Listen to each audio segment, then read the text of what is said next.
Hey folks, it's Grant over at Local Cooling Farms, just showing you the progress of a bioassay test that we do with our raised bed mix. And basically the bioassay is just a way to determine a general health of the soil that we're mixing and putting that, make sure there's nothing weird in it that has happened like from batch to batch. And so in this case, we've got okra, a red velvet okra that we direct seeded. We've got a good stem growth. We got good color on the leaves. And then it looks like everything is good to go here. For some reason, the seeds that we put in here have not germinated. But that's like one of the things that we look for, but that was an anomaly, 2, 4, 6, 8, 10 pots. And then we did several seeds. I think I put 3 seeds in this one right here. And maybe this one up here didn't come up. But anyway, we still had a good seed germination with everything. So that's one thing that we're looking for. We're looking for seed germination. We're looking for color. We're looking for just the general growth of the plant. And I think we're looking good. Something nibbled on this one a little bit here. And so this is a good result. This is basically what we're looking for. We also added in, at a very small rate, a fertilizer that we're tinkering with. I did a half and half of a 1300 and an 855 certified organic fertilizer that we're thinking about carrying, and either sell it along with the raised bed mix, or like include a packet, a little 1 pound packet for every cubic yard that you buy.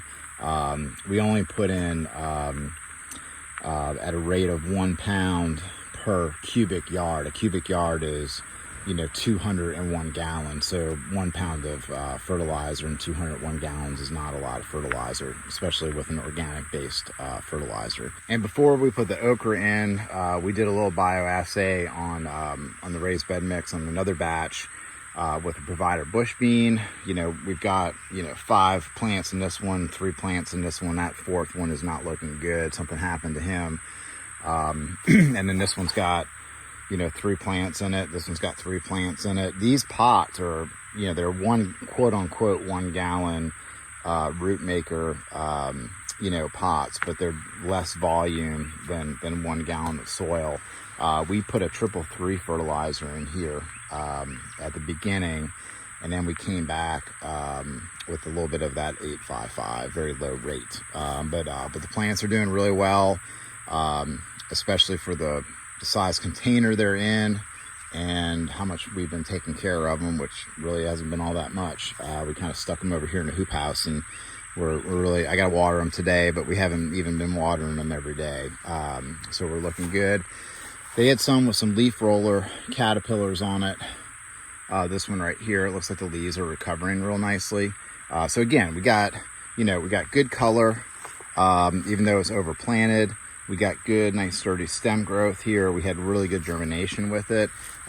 So thumbs up on the bioassay of our raised bed mix. And this is one of the leaf roller caterpillars that's been munching on the plants. And we're just kind of like letting this go because this is just this is just be part of the test. There he is right there. We're just letting that dude do what he wants to do with these bean plants because that's part of the things that I want to see if the plants are recovering okay from getting eaten up a little bit. And so far, so good. So like even this one, this plant's kind of hanging on, even though he got really nailed.